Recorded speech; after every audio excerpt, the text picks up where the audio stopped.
Good morning, everyone. Thank you for the introduction. Ahmed Gayeeb, Secretary Treasurer of the Ontario Federation of Labor. And it brings me great honor to be here with the international students and the migrant workers here today. And I want to bring greetings and solidarity to you all from our President, Laura Walton, and our Executive Vice President, Jackie Taylor. The Ontario Federation of Labor, we represent 54 unions here in the province of Ontario and over 1 million workers here in the province. The OFL stands in unwavering solidarity with international students and migrant workers who are courageously here today and have been here for the last 90 days, fighting back against unjust immigration policies and exploitation by both the Ford government and the Trudeau government federally.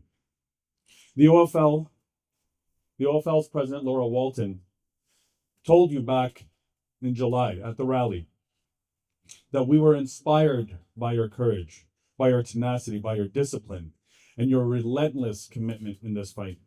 She said then, and I'll echo it now, that workers and unions have much to learn from you in this fight. Your strength and your determination is a lesson for us all. You are teaching us what it means to fight with commitment. Today marks the 90 days of your encampment.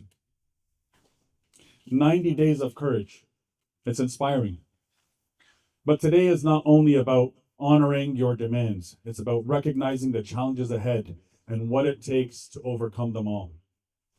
International students and migrant workers are essential to Ontario's success and to Canada, yet your contributions are often ignored deliberately, erased from public narratives.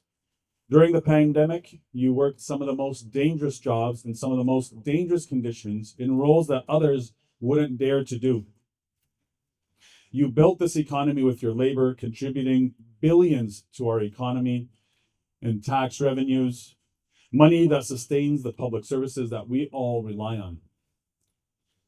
Yet instead of respect and recognition, you have faced broken promises, systemic exploitation, and the threat of deportation for hundreds of thousands of postgraduate work permit holders. Make no mistake, this injustice is no accident. Policies don't come into reality on their own.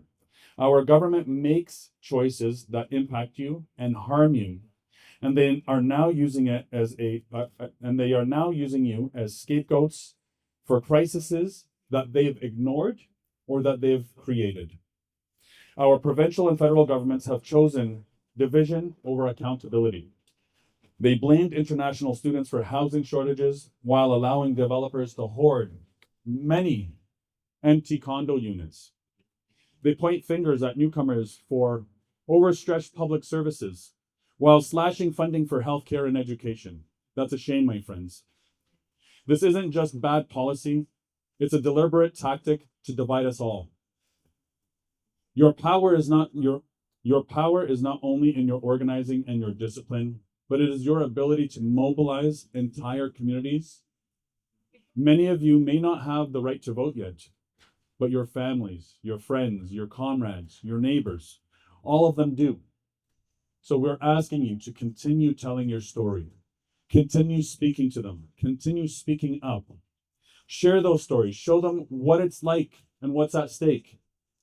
Make it clear that the decisions that we make in the next provincial and federal elections will determine the kind of Ontario that we will have and the kind of Canada and country that we will have and the kind of country that we will create for generations to come.